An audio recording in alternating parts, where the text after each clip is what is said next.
Exact గా 5 సంవత్సరాల తర్వాత ఆర్బీఐ రెపో రేట్ ని తగ్గించింది. ఇలా రెపో రేట్ తగ్గడం వలన home loan, car loan, personal loan, education loan, MSME loan, business loan, crop loan, mortgage loan ఇలా ప్రతి లోన్ వడ్డీ రేట్లు తగ్గనున్నాయి. The MPC decided unanimously to reduce the policy rate by 25 basis points from 6.5% to 6.25%. Yes, ఎవరైతే future లో loans కి apply చేద్దాం అనుకుంటున్నారో వాళ్ళకి గుడ్ న్యూస్ అండి. అదేవిధంగా మీరు ఆల్రెడీ ఈ అన్ని లోన్స్ తీసుకున్నట్లయితే, అది కూడా మీరు కనుక ఫ్లోటింగ్ రేట్ ని చూస్ చేసుకున్నట్లయితే మీ లోన్ వడ్డీ రేట్లు కూడా తగ్గుతాయి. సో ఆటోమేటిక్ గా మీ లోన్ ఈఎంఐస్ తగ్గనున్నాయి. మీరు కనుక బ్యాంకులో ఎఫ్డి చేసుకుందాం అనుకున్నట్లయితే మీకు బ్యాడ్ న్యూస్ అండి. ఎందుకంటే బ్యాంకులు ఎఫ్డి వడ్డీ రేట్లను తగ్గించనున్నాయి ఈ రెపో రేట్ వలన. సో ఈ రోజు ఈ వీడియోలో అసలు రెపో రేట్ అంటే ఏంటి, ఈ రెపో రేట్ అన్నది ఎంత తగ్గింది, అండ్ రెపో రేట్ కి బ్యాంకు వడ్డీ రేట్లకి లింక్ ఏంటి, అండ్ రెపో రేట్ కి ఎఫ్డికి లింక్ ఏంటి, ఇవన్నీ చెప్తా. అండ్ దాంతో పాటు మన వడ్డీ రేట్లు ఎంత తగ్గనున్నాయి ఈ రెపో రేట్ వలన. సో తగ్గిన తర్వాత, బ్యాంకు వడ్డీ రేట్లు తగ్గిన తర్వాత మనం బ్యాంకుని ఒక డిమాండ్ చేయాలి. ఈ డిమాండ్ చేస్తే మీకు లక్షల్లో వడ్డీ అన్నది ఆదా అవుతుంది, అది కూడా చెప్తా. సో ఈ వీడియోని లాస్ట్ వరకు చూడండి. అంతేకాకుండా ఇంతవరకు ఈ ఛానల్ని సబ్స్క్రైబ్ చేసుకోకపోతే ఇప్పుడే సబ్స్క్రైబ్ చేసుకోండి. నేను మీ కౌశిక్ మరిడి. ఎస్, ఈ రోజు అనగా Feb 7th RBI governor Sanjay గారు ఒక అనౌన్స్మెంట్ చేశారు. ఏంటి, రెపో రేట్ ని 25 బేసిస్ పాయింట్స్ కి తగ్గిస్తున్నట్లు చెప్పారు. ఏంటి, 25 బేసిస్ పాయింట్సా అంటే సింపుల్గా చెప్పాలంటే 0.25% అనమాట. సో ఇంతకు ముందు అనగా నిన్నటి వరకు రెపో రేట్ చూసుకున్నట్లయితే 6.5% ఉండేది. సో 6.50 మైనస్ 0.25 అంటే 6.25. కొత్త repo rate 6.25. So repo rate తగ్గింది కనుక ఎంత తగ్గింది, 0.25% తగ్గింది. సో రెపో రేటు 0.25% తగ్గింది కనుక బ్యాంకులు ప్రతి లోన్ యొక్క వడ్డీ రేట్ని 0.25% వరకు తగ్గించాల్సిందే. అసలు ఏంటి, ఫస్ట్ ఆఫ్ ఆల్ అసలు రెపో రేట్ అంటే ఏంటి చెప్తా. బ్యాంక్ వెళ్ళి మనం లోన్కి అప్లై చేస్తాం. ఫర్ ఎగ్జాంపుల్ హోమ్ లోను కోటి అప్లై చేసాం. సో అంత బ్యాంక్ వద్ద డబ్బు ఉండాలి కదా. కొన్నిసార్లు బ్యాంక్ వద్ద అంత డబ్బు ఉండకపోవచ్చు. సో డబ్బు లేనప్పుడు బ్యాంక్ ఏం చేస్తుందంటే ఆర్బీఐ వద్ద లోన్ తీసుకుంటుంది. ఎస్, మాకొక 50 కోట్లు లేదా 100 కోట్లు కావాలని చెప్పి పలానా బ్యాంకు ఆర్బీఐ వద్ద లోన్ తీసుకుంటుంది. సో ఆర్బీఐ ఫ్రీగా ఇస్తుందా, ఫ్రీగా ఇవ్వదు, వడ్డీ ఛార్జ్ చేస్తుంది ఆర్బీఐ. సో ఆర్బీఐ ఛార్జ్ చేసే వడ్డీని రెపో రేట్ అంటాం. అర్థమైందా అండి. సో బ్యాంకు వద్ద డబ్బు లేకపోతే, మనలాంటి వాళ్ళకి లోన్ ఇవ్వడానికి డబ్బు లేకపోతే బ్యాంక్ వెళ్ళి ఆర్బీఐ వద్ద లోన్ తీసుకుంటుంది. సో ఆర్బీఐకి వడ్డీ కట్టాలి బ్యాంకు. సో ఆ వడ్డీనే రెపో రేట్ అంటాం. సో ఆర్బీఐ ఈ వడ్డీ రేట్ని తగ్గించింది. సో ఇక్కడ బ్యాంక్స్కి తక్కువ వడ్డీకి లోన్ దొరుకుతున్నట్లే, కాస్త బెనిఫిట్ వస్తుంది 0.25%. సో సేమ్ బెనిఫిట్ని ప్రతి బ్యాంకు మనకి అనగా ఎవరైతే లోన్ తీసుకుంటున్నారో వాళ్ళకి అందించాల్సిందే. సో ప్రతి బ్యాంకు ప్రతి లోన్ వడ్డీ రేట్ని తగ్గిస్తుంది. ఎంతకి, 0.25% తగ్గిస్తుంది.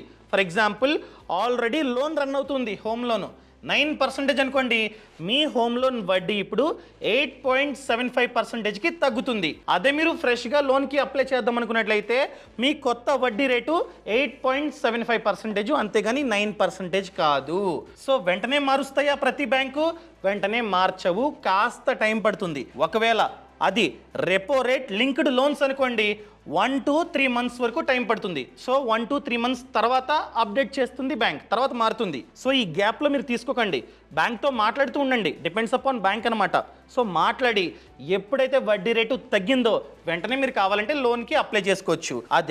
అది ఎంసీఎల్ఆర్ లింక్డ్ లోన్స్ అనుకోండి, సో దానికి చూసుకున్నట్లయితే 1 to 2 months వరకు టైం పడుతుంది మారడానికి. సో ఎంసీఎల్ఆర్ లింక్డ్ అయినా అదేవిధంగా రెపో రేట్ లింక్డ్ అయినా రెండు మారుతాయి. కొన్ని లోన్స్ వచ్చేసి ఎంసీఎల్ఆర్ లింక్డ్ ఉంటాయి, అవి మారుతాయి. కొన్ని లోన్స్ వచ్చేసి రెపో రేట్ డైరెక్ట్ లింక్డ్ ఉంటాయి, అవి కూడా మారుతాయి అన్నమాట. అర్థమైందా అండి? సో లాస్ట్ 5 ఇయర్స్గా రెపో రేటు పెరుగుతుంది, తగ్గట్లేదు. మీరు కావాలంటే టేబుల్లో కూడా చూసుకోవచ్చు.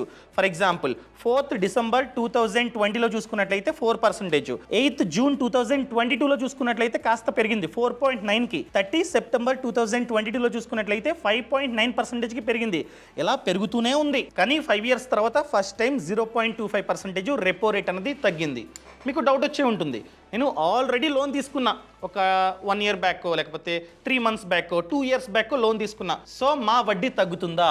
తగ్గుతుంది. బట్ కండిషన్ ఏంటంటే మీరు కనుక అప్పట్లో ఫ్లోటింగ్ రేట్ని చూస్ చేసుకున్నట్లయితే మాత్రమే తగ్గుతుంది, ఫిక్స్డ్ అయితే తగ్గదు. ఏంటి ఫ్లోటింగా ఫిక్స్డా అంటే ఏంటి చెప్తానండి. ఒకవేళ మీరు కనుక లోన్ తీసుకునే టైంలో ఫిక్స్డ్ని చూస్ చేసుకున్నట్లయితే లోన్ తీసుకుంటున్న టైంలో వడ్డీ ఎంతైతే ఉందో అదే కొనసాగుతూ ఉంటుంది టెన్యూర్ అయ్యేంత వరకు, ఆ లోన్ కంప్లీట్ అయ్యేంత వరకు. మీరు కనుక ఫ్లోటింగ్ రేట్ని చూస్ చేసుకున్నట్లయితే ఇలా రెపో రేట్ తగ్గిందనుకోండి, వడ్డీ తగ్గుతుంది కదా, ఆ బెనిఫిట్ మీకైతే వస్తుంది. అదే ఫర్ ఎగ్జాంపుల్ మీరు తగ్గింది, ఒక 2 మంత్స్ తర్వాత వడ్డీ రేట్ మారింది, మీరు తీసుకున్నారు, మీరు ఫ్లోటింగ్ని చూస్ చేసుకున్నారు. సో ఫ్యూచర్లో సేమ్ ఇలానే మీటింగ్ పెట్టుకొని వాళ్ళు కనుక రెపో రేట్ని పెంచాం అని చెప్పినట్లయితే మీ వడ్డీ కూడా పెరుగుతుంది. అదే మీరు ఇప్పుడు తగ్గిన తర్వాత ఫిక్స్డ్ని చూస్ చేసుకున్నట్లయితే వాళ్ళు పెంచినా తగ్గించినా మీకు ఎటువంటి సంబంధం లేదు, అదే కొనసాగుతూ ఉంటుంది. అర్థమైందండి? ఎవరైతే పాస్ట్లో ఫ్లోటింగ్ని చూస్ చేసుకున్నారో వాళ్ళకి ఈ బెనిఫిట్ అన్నది వస్తుంది. అది మేబీ హోమ్ లోన్ కావచ్చు, కార్ లోన్ కావచ్చు, గోల్డ్ లోన్ కావచ్చు, ఏదైనా కావచ్చు, అది ఫ్లోటింగ్ అయితే ఈ బెనిఫిట్ మీకైతే వస్తుంది. ఫర్ ఎగ్జాంపుల్ మీరు హోమ్ లోన్ తీసుకున్నారు ఇంతకుముందు, ఎంత 30 lakhs హోమ్ లోన్ తీసుకున్నారు, 20 ఇయర్స్ టెన్యూర్, వడ్డీ 9%. సో ఇన్ని రోజులు మీరు 26,992 ఈఎంఐ కడుతూ ఉన్నారు, ప్రతి మంత్ 26,992 కడుతున్నారు. సో రెపో రేటు 0.25% తగ్గింది కనుక మీ హోమ్ లోన్ వడ్డీ కూడా ఎగ్జాంపుల్గా 0.25% తగ్గింది అనుకుందాం.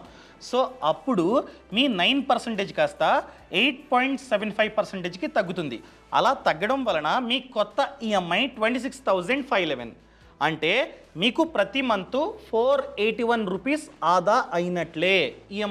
ఈఎంఐ తగ్గుతుంది. సో జనరల్గా బ్యాంకులు ఏం చేస్తాయంటే తెలివిగా ఈఎంఐని తగ్గిస్తాయి, టెన్యూర్ని సేమ్ ఉంచి ఈఎంఐని తగ్గిస్తాయి ఇలా.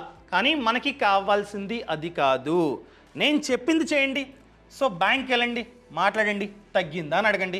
ఇంకా తగ్గలేదండి, టైం పడుద్ది, నిన్నే కదా లేకపోతే ఈ రోజే కదా అనౌన్స్మెంట్ చేశారు, టైం పడుద్ది అంటారు. సో తగ్గిన తర్వాత చెప్పమని చెప్పండి. తగ్గిన తర్వాత బ్యాంక్ వెళ్ళి సార్ 0.25% తగ్గించారు కదా, ఈఎంఐని సేమ్ ఉంచండి, ఈఎంఐని మార్చకండి, ఈఎంఐని సేమ్ ఉంచండి, టెన్యూర్ని తగ్గించండి అంటే తగ్గిస్తారు. మీరు అడిగితే మాత్రమే ఈ పని చేస్తారు. అలా ఈఎంఐ సేమ్ ఉంచి టెన్యూర్ని తగ్గించమంటే మీకు ఈ టెన్యూర్ ఆటోమేటిక్గా తగ్గుతుంది, లోన్ అతి త్వరగా క్లియర్ అవుతుంది. సో టెన్యూర్ తగ్గడం వలన లక్షల్లో, మళ్ళీ చెప్తున్నా, లక్షల్లో మీకైతే వడ్డీ ఆదా అవుతుంది.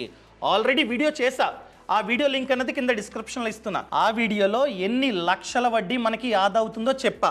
ఆ వీడియోని ఈ వీడియో చూసిన తర్వాత ఖచ్చితంగా చూడండి. అదేవిధంగా బ్యాంకులు తెలివిగా ఏం చేస్తాయంటే ఒకవేళ రెపో రేటు పెరిగిందనుకో, వాళ్ళు తెలివిగా ఏం చేస్తారంటే ఈఎంఐని సేమ్ ఉంచి టెన్యూర్ని పెంచేస్తారు. అదే రెపో రేటు తగ్గితే ఈఎంఐని పెంచి టెన్యూర్ని సేమ్ ఉంచుతారు. అర్థమైందా అండి? సో మీరు చేయాల్సింది డిమాండ్ చేయండి, తప్పేం లేదు. మీరు ఏమంటారంటే ఈఎంఐని సేమ్ ఉంచి ఈఎంఐని తగ్గించొద్దు, ఈఎంఐని సేమ్ ఉంచి టెన్యూర్ని తగ్గించండి అని చెప్పండి. మీకు లక్షల్లో వడ్డీ అన్నది ఆదా అవుతుంది. సో ఈ డిమాండ్ అన్నది ఓన్లీ హోమ్ లోన్కి కాదు, మీరు ఏ లోన్ తీసుకున్నా కూడా ఈ డిమాండ్ మీరైతే చేయండి. క్లియర్? అదేవిధంగా ఎఫ్డి, ఫిక్స్డ్ డిపాజిట్, ఇలా రెపో రేట్ అన్నది తగ్గడం వలన ఎఫ్డి వడ్డీ రేట్లు కూడా తగ్గనున్నాయి. సో మనకే లాసు. మనం కనుక ఫ్యూచర్లో ఎఫ్డి చేస్తే తక్కువ వడ్డీ మనకైతే జనరేట్ అవుతుంది. మీరు అడగొచ్చు, అసలు ఎఫ్డికి రెపో రేట్కి లింక్ ఏంటి, ఎందుకు తగ్గుతాయి వడ్డీ రేట్లు ఎఫ్డివి చెప్తా. సో బ్యాంకు మనకి లోన్ ఇవ్వాలంటే బ్యాంకు వద్ద డబ్బు ఉండాలి. ఆల్రెడీ ఒకటి చెప్పా, ఒక సోర్స్ చెప్పా. సో బ్యాంకు ఆర్బీఐ నుండి అప్పు తీసుకుంటుంది, సో దానికి వడ్డీ కట్టాలి, దానే రెపో రేట్ అంటాం. ఆ రెపో రేటు తగ్గింది. ఇంకా రెండో సోర్స్ వచ్చేసి డిపాజిట్స్. అది మేబీ ఎఫ్డి కావచ్చు, ఆర్డి కావచ్చు, సేవింగ్స్ అకౌంట్ డిపాజిట్స్ కావచ్చు కదా. సో ప్రెజెంట్ చాలామంది ఎక్కువ డబ్బుని ఎఫ్డి రూపంలో డిపాజిట్ చేస్తున్నారు. సో బ్యాంకు వాళ్ళకి వడ్డీ ఇస్తుంది. ఎంత ఇస్తుంది? 5%, 6, 7 ఈ విధంగా వడ్డీని చెల్లిస్తుంది కస్టమర్స్కి. సో ఇలా డబ్బు రావడం వలన అదే డబ్బుని లోన్ రూపంలో మనకైతే ఇస్తుంది. ఒక 10%కో 12%కో వడ్డీ ఛార్జ్ చేస్తుంది. ఇదే బ్యాంక్కి మార్జిన్. కానీ ఆర్బీఐ రెపో రేట్ని తగ్గించింది.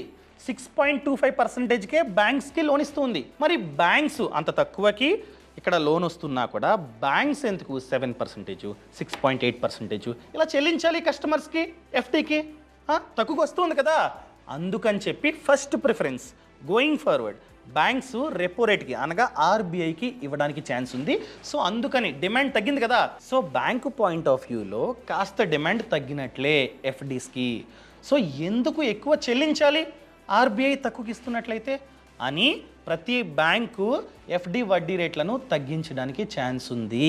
సో బ్యాంకులు వడ్డీ రేట్లను వెంటనే తగ్గిస్తాయా? లేదండి, కాస్త టైం తీసుకుంటాయి. సో ఈ గ్యాప్లో మీరు కనుక ఎఫ్డీలో ఇన్వెస్ట్మెంట్ చేసుకుందాం అనుకున్నట్లయితే చేసుకోవచ్చు. సో నన్ను అడిగినట్లయితే కంపేర్ చేసుకోండి. ఏదో బ్లైండ్గా మా ఇంటి పక్కన ఏదో బ్యాంక్ ఉంది అక్కడికి వెళ్ళి ఎఫ్డీ చేస్తానంటే నో, అది రాంగ్. నన్ను అడిగినట్లయితే కంపేర్ చేసుకొని మార్కెట్లో ఏ బ్యాంక్ అయితే ఎక్కువ వడ్డీ రేట్ని ఆఫర్ చేస్తుందో అక్కడికే వెళ్ళి ఇన్వెస్ట్మెంట్ చేయండి. ఇప్పుడే కాదు, ఫ్యూచర్లో కూడా. ఫర్ ఎగ్జాంపుల్ తగ్గాయి, వడ్డీ రేట్లు తగ్గిన తర్వాత కూడా ఏ బ్యాంక్ అయితే ఎక్కువ వడ్డీని ఆఫర్ చేస్తుందో ఆ బ్యాంక్ వెళ్ళి డిపాజిట్ చేయండి. మీరు అడగొచ్చు, ఏంటి ఇప్పుడు ప్రతి బ్యాంక్ వెళ్ళి కంపేర్ చేసుకోవాలా వడ్డీ రేట్లు ఎంత ఉన్నాయో? లేదండి, మీరు కావాలంటే ఒక ప్లాట్ఫామ్ ఉంది, చెప్తాను మీకు. మీ టైంని ఈ ప్లాట్ఫామ్ సేవ్ చేస్తుంది. నా ఫోన్లో స్క్రీన్ రికార్డింగ్ చేస్తున్నా, ఇదిగోండి ఇదే స్టేబుల్ మనీ క్లిక్ చేస్తున్నా. ఈ యాప్లో ఏంటంటే 200 బ్యాంకులు ఎన్బిఎఫ్సిల యొక్క వడ్డీ రేట్లను కంపేర్ చేసుకోవచ్చు.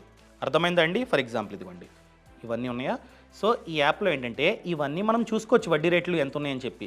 ఇలా చూసుకొని కంపేర్ చేసుకొని ఏ బ్యాంకులో అయితే వడ్డీ ఎక్కువ ఉందో ఆ బ్యాంకులో మీరైతే మీ డబ్బుని ఇన్వెస్ట్మెంట్ చేసుకోవచ్చు. సో ఇక్కడ మెయిన్ బెనిఫిట్ ఏంటంటే మనం ఆ బ్యాంకుకి వెళ్ళాల్సిన అవసరం లేదు, ఆ బ్యాంకులో సేవింగ్స్ ఖాతాని ఓపెన్ చేయాల్సిన అవసరం లేదు, డైరెక్ట్గా ఇక్కడ నుంచి ఇన్వెస్ట్మెంట్ చేసుకోవచ్చు అనమాట. అర్థమైందా అండి? ఫర్ ఎగ్జాంపుల్ ప్రెజెంట్ ఈ బ్యాంకులో వడ్డీ రేట్లు ఎలా ఉన్నాయి, ఆ బ్యాంక్స్ ఏంటో మనమైతే ఇప్పుడు చూద్దాం. ఫర్ ఎగ్జాంపుల్ సూర్యోదయ్ ఈ బ్యాంక్లో చూసుకున్నట్లయితే వడ్డీ 9.1% 5 ఇయర్స్కి. అదేవిధంగా ఉత్కర్ష్ స్మాల్ ఫైనాన్స్ బ్యాంక్ ఈ బ్యాంక్లో చూసుకున్నట్లయితే 9.1%. సో 4 ఇయర్స్ 1 మంత్ 10 డేస్కి టెన్యూర్. అర్థమైందండి? For example north east small finance bank ఈ బ్యాంక్లో చూసుకున్నట్లయితే వడ్డీ అన్నది 9% 3 ఇయర్స్ టెన్యూర్కి. అర్థమైందండి? ఇలా మీరు ఏ బ్యాంక్ అయితే ఎక్కువ వడ్డీని ఆఫర్ చేస్తుందో దాన్ని చూసి ఇక్కడే చూసుకొని మీరు డైరెక్ట్గా కావాలంటే ఇన్వెస్ట్మెంట్ చేసుకోవచ్చు. అండ్ మీకు డౌట్ వచ్చే ఉంటుంది, ఇవన్నీ స్మాల్ ఫైనాన్స్ బ్యాంకులు ఎన్బిఎఫ్సిలు, పొరపాటున ఈ బ్యాంకులు దివాలా తీస్తే పరిస్థితి ఏంటి? సింపుల్ అండి, డిఐసిజిసితో లింక్ అయి ఉన్నాయి ప్రతిదీ. ఆర్బీఐ 5 lakhs వరకు మనకైతే ఇన్సూరెన్స్ని ప్రొవైడ్ చేస్తుంది. ఫ్యూచర్లో ఈ బ్యాంకులు దివాలా తీసినా కూడా 5 lakhs వరకు ఆర్బీఐ మన డబ్బుని మనకైతే ఇస్తుంది. ఎందుకంటే ఎక్కడికి వెళ్ళాల్సిన అవసరం లేదు, డైరెక్ట్గా క్లిక్ చేసి మీరైతే డైరెక్ట్గా ఇన్వెస్ట్మెంట్ చేసుకోవచ్చు. ఇదిగోండి బుక్ ఎఫ్డి అని ఉందా, క్లిక్ చేసి మీరైతే డైరెక్ట్గా ఇన్వెస్ట్మెంట్ చేసుకోవచ్చు. సేవింగ్స్ ఖాతా కూడా ఓపెన్ చేయాల్సిన అవసరం లేదు. మిడిల్లో కావాలన్నా కూడా విత్డ్రా చేసుకోవచ్చు ఇదే యాప్ ద్వారా. సో కాస్త పెనాల్టీ పడుతుంది, కొన్ని బ్యాంక్స్కి అయితే పెనాల్టీ లేదు, కొన్ని బ్యాంక్స్కి ఏంటంటే పెనాల్టీ పడుతుంది అనమాట. పెనాల్టీ దీని మీద వాళ్ళు ఎంతైతే వడ్డీని ఆఫర్ చేశారో దాని మీద పెనాల్టీ. ఫర్ ఎగ్జాంపుల్ వాళ్ళు 9% ఆఫర్ చేశారనుకోండి, సో 1% పెనాల్టీ అన్నారనుకోండి, 8%కి వడ్డీ లెక్కేసి మనకైతే ఇస్తారనమాట. సో విత్ డ్రా కావాలన్నా కూడా ఇదే యాప్ ద్వారా మనం అయితే చేసుకోవచ్చు. సో మీరు కనుక ఇన్వెస్ట్మెంట్ చేసుకుందాం అనుకున్నట్లయితే చేసుకోండి. అండ్ గుర్తుపెట్టుకోండి, రెపో రేటు మారింది, కొన్ని రోజుల్లో ఈ వడ్డీ రేట్లు కూడా తగ్గడానికి ఛాన్స్ ఉంది, దాన్ని మాత్రం ఖచ్చితంగా మైండ్లో పెట్టుకోండి. ఇవి ప్రెజెంట్ వడ్డీ రేట్లు ప్రెజెంట్ ఎక్కువ ఉన్నాయి, సో ఫ్యూచర్లో మారితే ఇవి కూడా మారుతాయి అనమాట. అర్థమైందండి? సో మీరు కనుక స్టేబుల్ మనీ ద్వారా ఇన్వెస్ట్మెంట్ చేసుకుందాం అనుకున్నట్లయితే యాప్ లింక్ కింద డిస్క్రిప్షన్లో పక్కన కామెంట్స్లో ఇచ్చి ఒకసారి చెక్ చేయండి. అండ్ ఈ సమాచారం మీకు నచ్చినట్లయితే దయచేసి కామెంట్లో నచ్చింది అని చెప్పండి, నచ్చలేదని చెప్పండి. Thank you so much, thanks for watching. జై హింద్.